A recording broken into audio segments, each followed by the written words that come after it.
ya arhamar rahimin. Allahumma salli wa sallim wa barik ala hadha nabiyyil karim habibina wa syafi'ina wa imamina wa qudwatina Muhammadin sallallahu alaihi wasallam wa ala alihi wa ashabihi ajma'in, amma ba'du. Shaimin, shaimat, jamaah salat subuh yang dirahmati Allah, puji dan syukur terlebih dahulu kita panjatkan kehadirat Allah Subhanahu wa taala. Alhamdulillah kita telah disampaikan oleh Allah di pertengahan Ramadan tanggal 15, teriring doa dan harapan semoga saum kita dan seluruh rangkaian amal-amal Ramadan kita semuanya diterima oleh Allah Subhanahu wa taala. Ya begitulah kita selalu berharap, berdoa, karena enggak ada yang tahu ibadah kita udah diterima apa belum. Enggak ada SMS kan? Ada WA dari Allah, ibadahmu sudah saya terima. Jadi sekali lagi kita beribadah selalu dengan harapan dan rasa cemas. Ya, untuk apa? Menghadirkan rasa berharap dan cemas agar kita terus berdoa, agar puasa-puasa kita, salat kita dan semua amal-amal kita diterima Allah Subhanahu wa taala. Salawat dan salam semoga tercurah kepada qudwah hasanah kita, tauladan terbaik kita, Muhammad Rasulullah sallallahu alaihi wasallam wa ala alihi wa ashabihi wa ummatihi ajma'in. Jamaah yang dirahmati Allah, pagi ini 30 menit ke depan kurang lebih kita sama-sama tafaqquh fiddin, ya, mendalami, memperdalam ajaran-ajaran agama kita lewat kajian-kajian Al-Qur'an, tafsir, hadis dan kitab-kitab ulama-ulama salaf ya terdahulu. Mudah-mudahan menambah ilmu, menambah keyakinan, menambah semangat dan menambah produktif. Ilmu menambah yakin, yakin menambah kita semangat. Semangat insya Allah akan membuat kita jadi lebih produktif. Jadi kalau kita tidak produktif itu karena kita kurang semangat. Ya, kenapa kurang semangat? Boleh jadi karena kita kurang yakin. Kenapa kurang yakin? Boleh jadi karena kita kurang ilmu, kurang pengetahuan. Jadi ngilmu menjadi penting ya. Karena kalimat syahadat yang kita ucapkan itu ada konsekuensinya. Ya, la ilaha illallah. Bagi kita yang sudah bertauhid sejak lahir. Bagi saudara kita yang mu'alaf itu ada kalimat asyhadu di depannya. Aku bersaksi tiada Tuhan yang hak, yang benar, yang wajib diibadahi, disembah, ditaati kecuali Allah. Nah, ini konsekuensinya ada 5. Ya, ini mengamalkan firman Allah surah 47. Surah Muhammad ayat 19. Fa'lam annahu la ilaha illallah. Fa'lam maka berilmulah, berpengetahuanlah, pahamilah sesungguhnya tidak ada Tuhan yang hak, yang benar, wajib disembah, aturannya wajib ditaati kecuali Allah. Apa konsekuensinya? Yang pertama, meyakini seyakin-yakinnya tanpa ada keraguan bahwa Allah itu ada. Jadi iman kepada Allah yang pertama itu mengimani Allah itu benar-benar ada. Tuhan kita itu ada. Walaupun tidak terlihat mata. Bersyukur kepada Allah, Allah memberikan kepada kita 5 panca indera. Apa itu gunanya? Untuk mendeteksi ya. Ada itu tidak selamanya harus pakai mata. Pagi ini kita merasakan betul ruangan ini adem. Ademnya kan nggak kelihatan, tapi ada. Karena kita punya kulit. Jadi ini panca indera. Oh ya juga ya, ada nggak habis kelihatan. Ya, belum lama kita santap sahur, semua hidangannya tuh enak. Kelihatan nggak enak? Tidak. Tapi kita tidak ragu, enak itu ada. Karena apa? Lidah kita bisa mendetek manis, pahit, gurih, seger. Nah, jelas ya? Jadi jangan sampai terbawa gitu ya, bahwa Tuhan itu harus bisa terlihat. Kaumnya Nabi Isa dulu, kaumnya Nabi Musa begitu nantangin kepada nabinya, arinallaha jahratan. Musa, perlihatkan Tuhanmu kepada kami terang benderang, seperti Tuhan-Tuhan nenek moyang kami itu pada kelihatan. Tuhanmu mana Musa? Kalau kamu bisa memperlihatkan Tuhanmu, kami akan sembah. Ya, dijawab oleh Nabi Musa, Tuhanku tidak tampak, tapi yakin ada. Karena ada, tidak harus pakai mata, tapi bisa didetek oleh indera-indera kita yang lain. Bukti yang paling otentik, tidak bisa dibantah oleh siapapun, agama apapun ya, adanya penciptaan langit dan bumi. Ya silakan tanya semua orang atau siapa saja, siapa yang menciptakan langit dan bumi. Seyakin-yakinnya tidak akan ada yang menjawab yang menciptakan langit bumi adalah nenek moyangku. Pasti nggak ada. Ya, karena penciptaan langit bumi di luar kuasa manusia. Semua akan bilang Tuhan, cuman Tuhannya beda-beda. Jelas tidak? Jadi kalau benda seperti ini saja, sekecil ini aja, ada yang membuat, walaupun kita nggak pernah menatap, tidak pernah melihat, yakin banget ini ada yang membuat. Masa langit bumi sebesar itu tidak ada yang membuat? Itu logika. Ya, kalau pakai bahasa paroki, pakai akal sehat aja ketemu Tuhan. Gak usah pakai ayat, gak usah pakai hadis, pakai akal sehat Tuhan itu ketemu. Jelas? Yang kedua, la ilaha illallah, konsekuensinya Allah al-Khaliq, Allah yang menciptakan kita. Jadi kita bukan made in orang tua kita. Ya, ini 180 derajat bedanya kita muslim yang bertuhan dengan bedanya mereka ateis atau komunis yang tidak bertuhan. Itu 180 derajat. Ya, mereka tanya, siapa yang menciptakan kamu? Kalau kamu tidak percaya adanya Tuhan, maka orang-orang ateis itu akan menjawab, yang menciptakan diriku ya bapak sama ibuku. Mereka bilang fakta, ada bapak, ada ibu, ada saya, berarti mereka berdua yang membuat saya. Ya, mari kita patahkan argumen ini ya, supaya kita yakin bahwa yang menciptakan kita itu bukan bapak ibu kita. Masa kan banyak pasutri, pasangan suami istri sampai meninggal, bukan 10, 20, 30, sampai meninggal nggak punya anak. Mohon maaf ya, kalau di tengah-tengah kita hari ini ada pasangan suami istri yang selama ini ya belum punya keturunan. Ada nggak? Banyak. Rindu nggak? Kangen nggak? Kepengen nggak punya keturunan? Pastilah. Ya, kan jawabannya, andai manusia bisa menciptakan manusia, maka semua yang berkeluarga menikah pasti punya anak. Jelas? Faktanya enggak. Jenis kelamin anak-anak kita nggak bisa diatur. Ya, mah. Anak pertama kita bikin laki-laki ya, oke. Anak kedua kita bikin perempuan ya, oke. Bisa nggak? Enggak lah.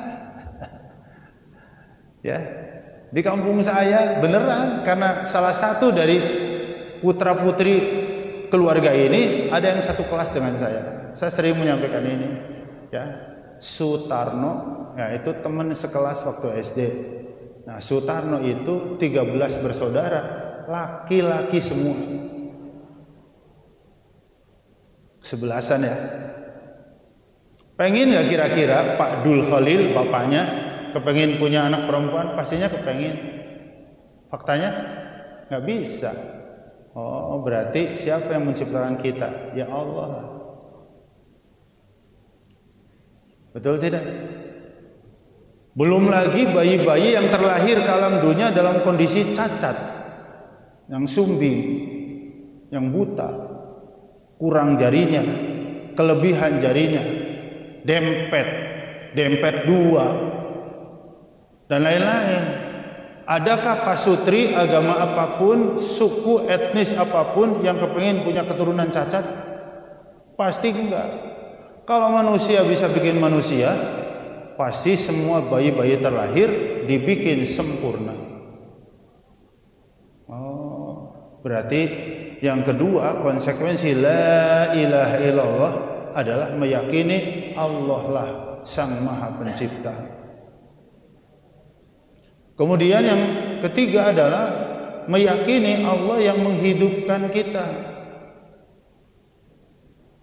Subhanallah, nggak ternilai. Hidup ini tidak ternilai harganya. Kita bisa merasakan enaknya makanan, lezatnya makanan, senangnya punya rumah, senangnya punya kendaraan, senang bangga punya aset karena kita hidup. Ya, begitu nyawa kita dicabut, yang membuat enak, lezat, senang, bangga itu seketika hilang. Berapa nilai hidup? Gak bisa dinilai. Gak ada orang mau dikasih uang tunai hadiah 1 miliar langsung dibunuh, 5 miliar langsung dibunuh, 10 miliar langsung dibunuh. Gak ada yang mau. Kenapa? Apa artinya 1, 2, 10 dan seterusnya kalau kita mati? Gak ada gunanya. Karena uang miliar-miliar kalau kita mati sudah gak bisa digunakan buat shopping, buat belanja, buat senang-senang. Kenapa? Karena memang setelah mati dunia ini sudah tidak ada nilainya lagi buat kita.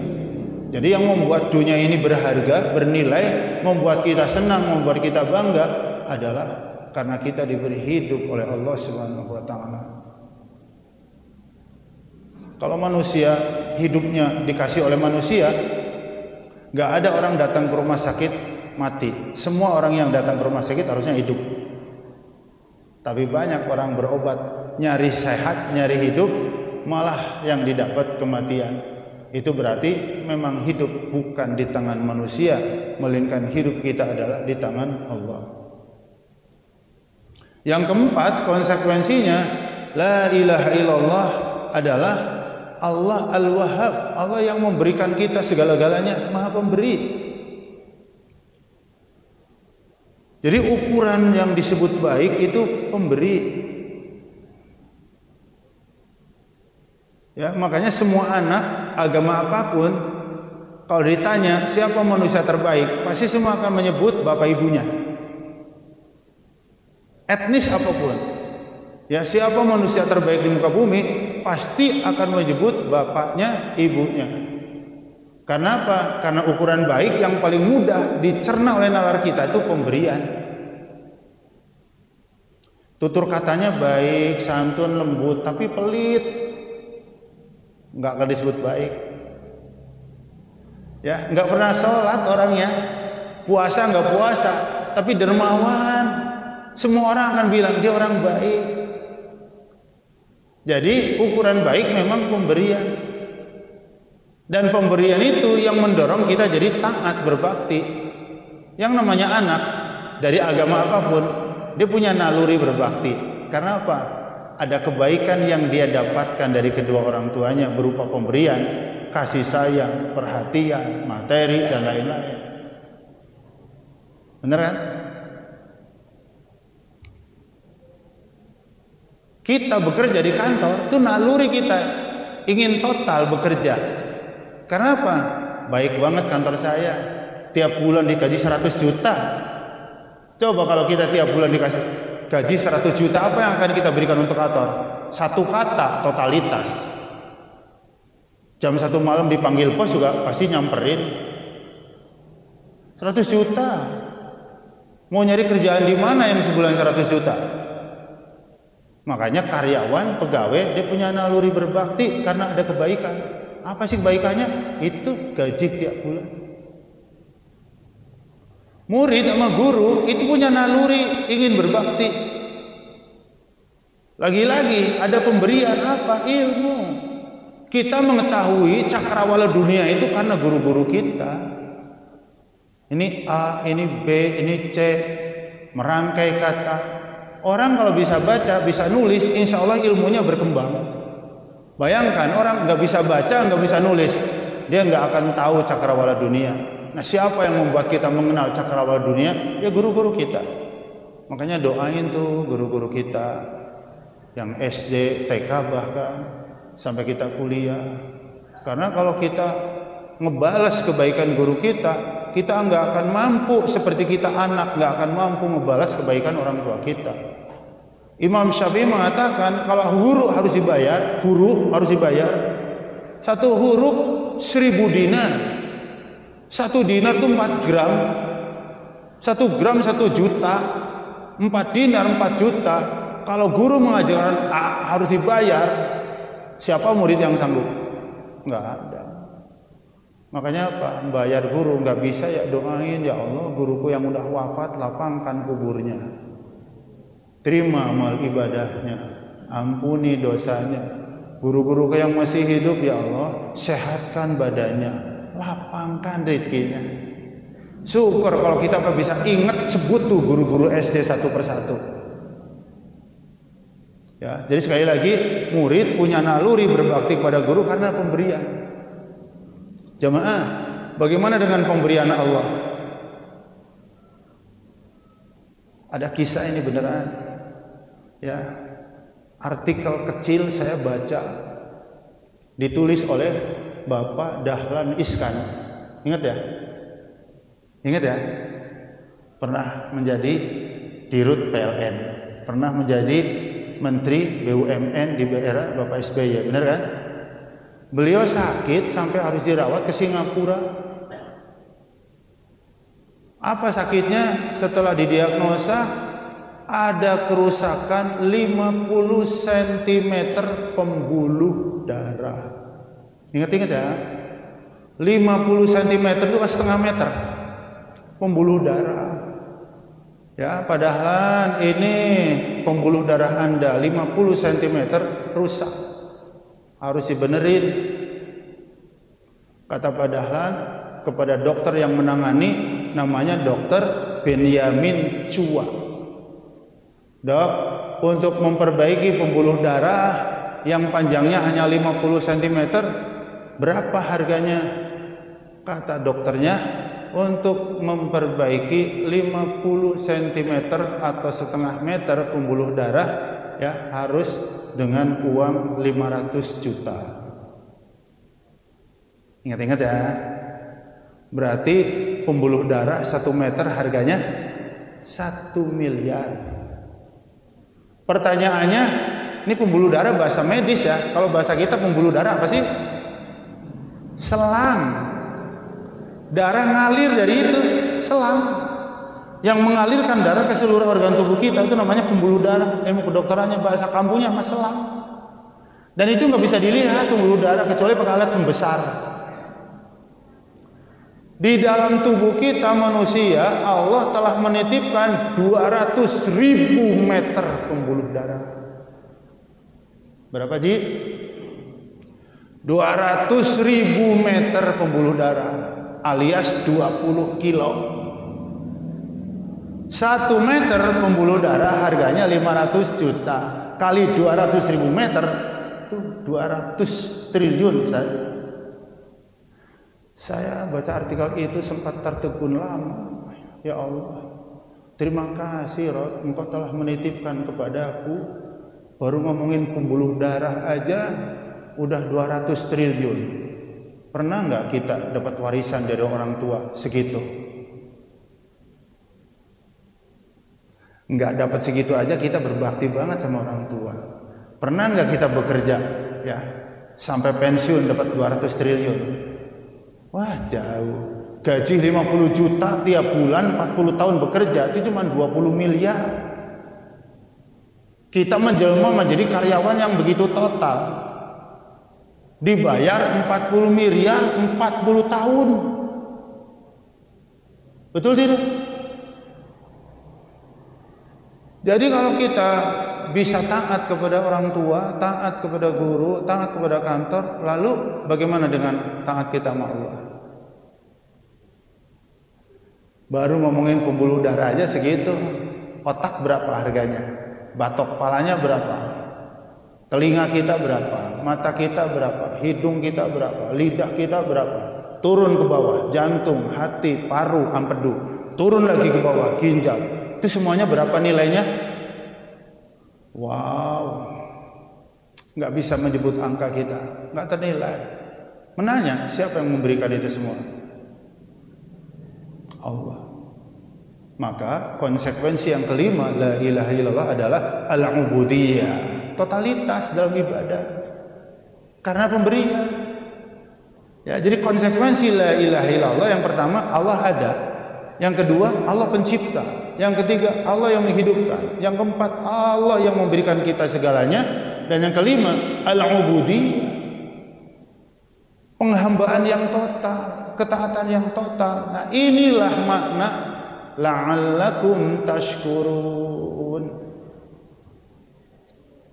Ya, ini prolog. Nah, sebenarnya nih ya, tema kita nih ya pagi ini adalah makna la'allakum tashkurun.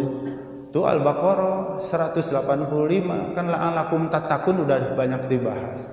Nah, ini yang makna la'allakum tashkurun. Agar kita menjadi orang yang banyak bersyukur. Ya, mengklaim menjadi orang takwa mah semua bisa. Mengklaim menjadi orang bersyukur semua bisa. Mengklaim itu mudah. Tapi klaim kita benar atau tidak benar kan harus dibuktikan. Benar kan? Kena tilang ya oleh petugas. Maaf Pak, polisi saya buru-buru nih. Ya. Maaf Pak, ini lagi ada razia untuk pemeriksaan ini ya. Pak polisi nggak usah ragu, ini bener kok motor saya, mobil saya. Itu namanya klaim. Semua bisa, mengklaim itu bisa.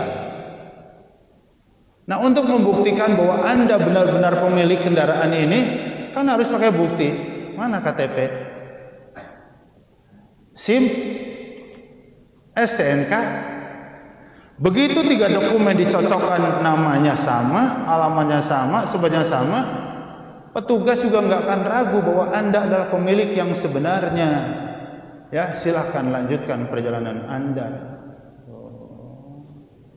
Soal saya orang bertakwa, soal saya orang bersyukur, semua bisa. Tapi mari kita buktikan. Nah, jamaah rahimahullah, bukti syukur ada 4. Nah, ini intinya. La'allakum tashkurun. Bukti kalau kita orang yang benar-benar bersyukur itu 4. Kalau ada 4 ini nggak mengklaim juga namanya syukur. Pertama, bukti syukur adalah qanaah. Apa artinya? Menerima apa adanya.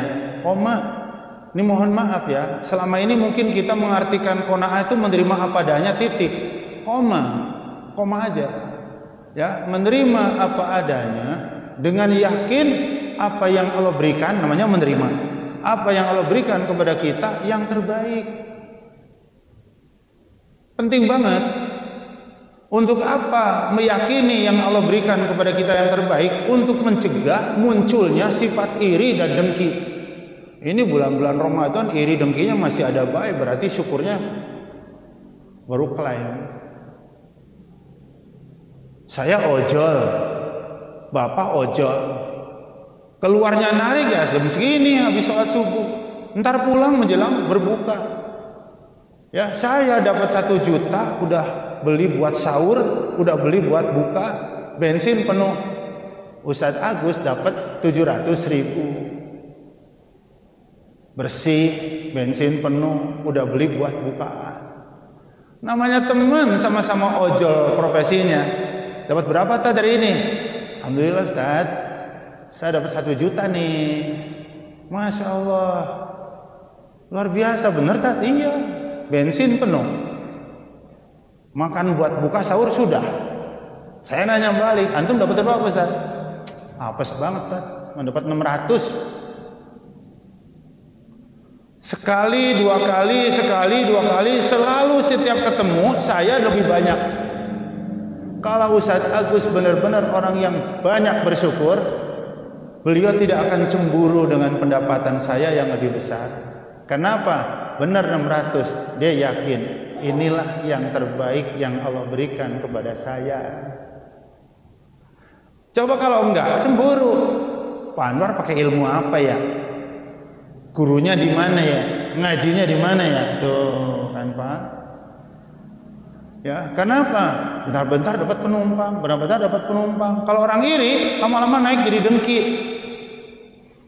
Kalau udah dengki, akhirnya apa? Ban motor saya dikempesin sama Pak Agus. Ya, aturan dapat penumpang, akhirnya penumpangnya pindah ke dia. Saya nggak marah, nggak nyara kambing hitam. Ya, siapa nih kurang ajar nih, bocorin ban saya? Enggak. Santai. Apa yang saya lakukan? Saya beli ban anti bocor. Kira-kira Pak Agus gimana? Makin panas, kurang ajar nih Anwar, dikempesin malah beli ban anti bocor. Setannya terus memprovokasi. Anwar mah nggak bisa, cuma dikempesin doang Pak Agus. Bakar tuh motornya, tuh lihat dengki. Dibakar motor saya. Lagi-lagi saya nggak marah, udah takdir Allah. Ya, nggak nyari kambing hitam. Siapa nih enggak. Malah saya beli motor lagi yang anti kebakaran tadi. Kira-kira gimana? Kurang ajar Pak Anwar. Dibakar motornya, malah beli motor yang lebih mahal yang anti kebakaran. Gimana? Ini setan keroyokan mereka. Anwar mah nggak bisa cuma dikempesin, nggak bisa cuma dibakar, habisin dia. Karena kalau udah habisin, udah nggak jadi saing lagi. Ingat ya, pembunuhan pertama terjadi di muka bumi itu iri, dengki, dan gak tanggung-tanggung. Saudara membunuh saudara kandung. Qabil sampai membunuh Habil itu dari iri dan dengki. Makanya syukur mau udah yakin aja ini yang terbaik. Tukang bakso nggak mungkin cemburu kecuali kepada sesama tukang bakso. Tukang jualan sembako dia cemburu sama jualannya sembako yang lain. Nah, mari kita hilangkan tuh iri, mari hilangkan dengki. Kenapa? Semuanya ada takdirnya, semuanya ada jatahnya, semuanya ada rezekinya. Sudah diatur oleh Allah Subhanahu wa taala. Benar kan? Kira-kira orang yang dengki, orang yang iri happy enggak? Enggak bakal happy. Yang happy itu yang bersyukur. Alhamdulillah dapat berapa. Alhamdulillah. Inilah yang terbaik. Jadi kalau sudah bahasa yang terbaik ini kata kunci untuk mencegah munculnya iri dan dengki. Tuh. Jadi kalau hati kita masih gampang iri, gampang dengki, itu tandanya kita belum bersyukur. Suami ibu adalah pria terbaik yang Allah titipkan, yang Allah berikan kepada ibu. Jangan sampai ngeretek. Perasaan cantikan gue, kenapa lakinya gantengan dia? Ya. Kan kalau biasa ke mall kan ketemu orang banyak, ke kondangan ketemu orang banyak, ya. Semuanya pada gandengan pasangan-pasangan. Perasaan cantikan saya, kenapa lakinya gantengan dia? Perasaan gantengan saya, kenapa istrinya cantikan dia? Itu namanya iri tuh. Itu namanya dengki, bahaya tuh, jangan dipiara. Suamiku adalah pria terbaik, istriku adalah perempuan terbaik. Jelas tidak? Yang kedua, syukur yang sebenarnya harus dibuktikan dengan apa? Al-ukhuwah. Semakin menjalin kebersamaan, persaudaraan. Cek urang Sunda mah, syukur teh kudu akur, syukur akur. Ya, nggak punya musuh. Syukur kan seneng banget kalau kita akur. Dan kita nggak akan bahagia lah kalau kita banyak musuh. Betul tidak? Kenapa sih ya Allah pakai menciptakan perbedaan segala ya? Kan perbedaan bisa menjadi penyebab kita jadi nggak akur. Kata kunci ini penting ya. Mari kita bersatu dalam akidah. Mari kita tolong menolong dalam beribadah, berjamaah dalam beribadah, dan mari kita bertoleransi, berlapang-lapang dada dalam masalah khilafiyah. Saya ulang, mari kita bersatu dalam akidah, nggak boleh beda akidah, ya. Mari kita tolong menolong dalam urusan ibadah, apapun ormasnya, apapun partainya. Dan mari kita berlapang dada dalam masalah khilafiyah. Penting banget. Ya, jadi beda itu justru sunatullah, ketetapan Allah. Dunia indah itu kan karena beda. Kebayang nggak Bapak? Dunia isinya laki-laki tok. Dunia isinya perempuan saja. Langit doang, nggak ada bumi. Bumi nggak ada langit. Gunung nggak ada lautan. Lautan nggak ada gunung. Nggak indah. Jadi perbedaan itu indah. Saya masih ingat betul yang disampaikan Ustaz Agus di Tarhib. Ya, kita mengawali Ramadan insya Allah sama. Kalau kami di Muhammadiyah sudah jauh hari mengumumkan Ramadan tanggal sekian. Ya, kalau pemerintah nunggu keputusan Departemen Agama. Ya, tapi kata beliau, tapi puasanya sih awal Ramadan berpotensi sama. Cuman beliau mengatakan kayaknya lebarannya berpotensi beda. Ya saja. Nanti kalau benar apa yang diprediksi beliau ternyata kita beda, apa-apa. Yang penting puasanya sudah 29 dan tidak lebih dari 30. Wis. Tenang aja pokoknya. Benar kan? Pak Samad senyum. Udah nikmatin aja. Ya. Kalau nanti lebarannya bareng ya alhamdulillah. Bisa lebih semarak sih. Kalau takdirnya beda, nikmatin aja. Yang penting ini kata kuncinya. Puasa enggak boleh kurang dari 29 dan puasanya enggak boleh lebih dari 30. Wis. Ya, jadi kita saling mendoakan. Jangan saling menyalahkan. Emang udah dapat SMS dari Allah bahwa ibadahmu yang benar? Kan belum. Saya beda sama Anda, saya belum dapat SMS, Anda belum dapat SMS. Ya udah saling mendoakan. Yang lebaran setelah puasa 29 kita doakan mudah-mudahan saummu diterima Allah. Antum belum ya? Besok saya lebarannya mudah-mudahan saumnya diterima oleh Allah. Jangan kita, ini jaraknya jauh. Syria dengan Madinah, Sam dulu, Syria sekarang dengan Madinah pakai pesawat terbang cuma 3 jam. Muawiyah di Syam, Abdullah bin Abbas di Madinah. Ya, naik pesawat nyampe, begitu nyampe Madinah ternyata warga Madinah masih pada puasa. Lah, masih pada saum antum? Iya.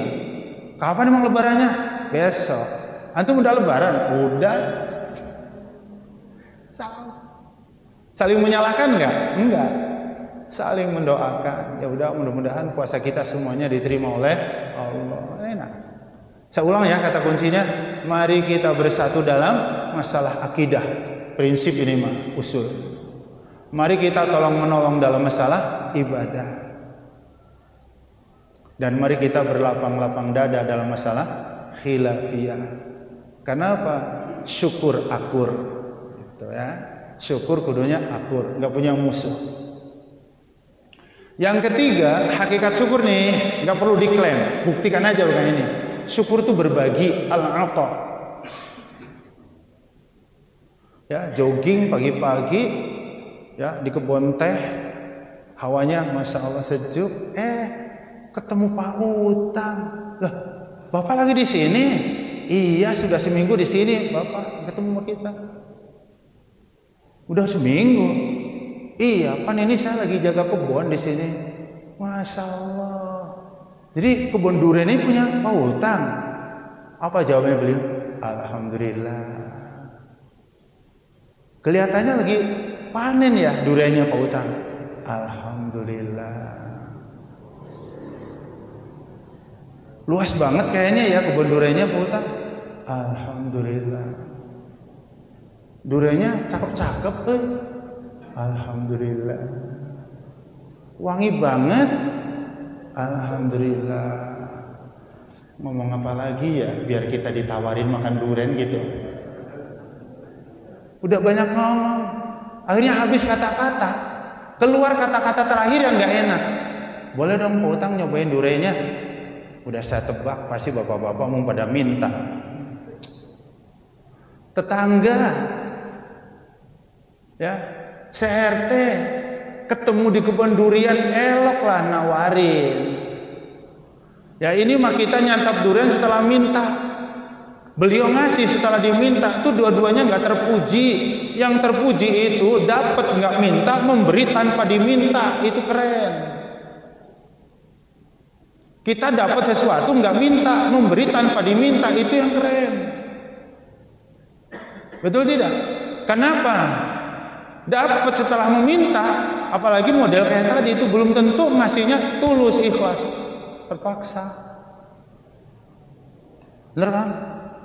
Kalau kita teman baik, sahabat baik, ketemu di kebun durian 50 hektar, kita cuma jogging 10 orang, masing-masing satu, nggak bakal tekor, utang. Nggak bakal rugi barokah. Bener kan? Dan elok banget ya. Silakan Bapak mau ketemu di sini atau metik sendiri sama milih. Aduh, keren banget. Betul Pak Haji? Jadi hakikat syukur itu berbagi. Orang syukur orang seneng. Makanya ada istilah. Udah dapat undangan belum? Apaan? Itu Pak RW ngundang kita, ntar ada syukuran katanya di rumah. Coba renungkan. Kalau kita hadir di acara syukuran, biasanya ada apa di acara syukuran? Ya, kalau nggak ada makan-makan prasmanan ya pulang bawa besek, namanya syukuran. Coba deh ya, datang ke acara syukuran, makanan nggak ada, snack nggak ada, pulang besek nggak ada. Kira-kira pulangnya sambil apa kita? Aneh ya syukurannya PRW ya. Syukuran mah ada yang dibagikan. Beda sama syukurin Pak Haji. Beda kan ya? Syukur sama syukuran sama, tapi syukurin artinya lain lagi. Kalau di BJ apa artinya syukurin? Anak muda naik motor knalpot brong. Tahu knalpot brong?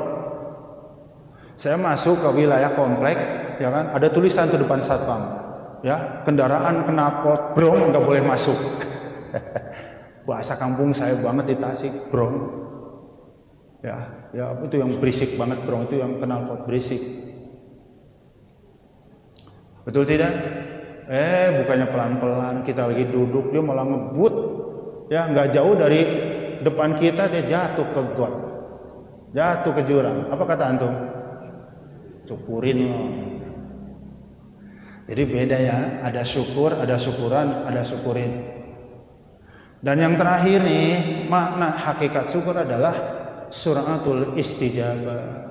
Tadi makin respon terhadap seruan Allah.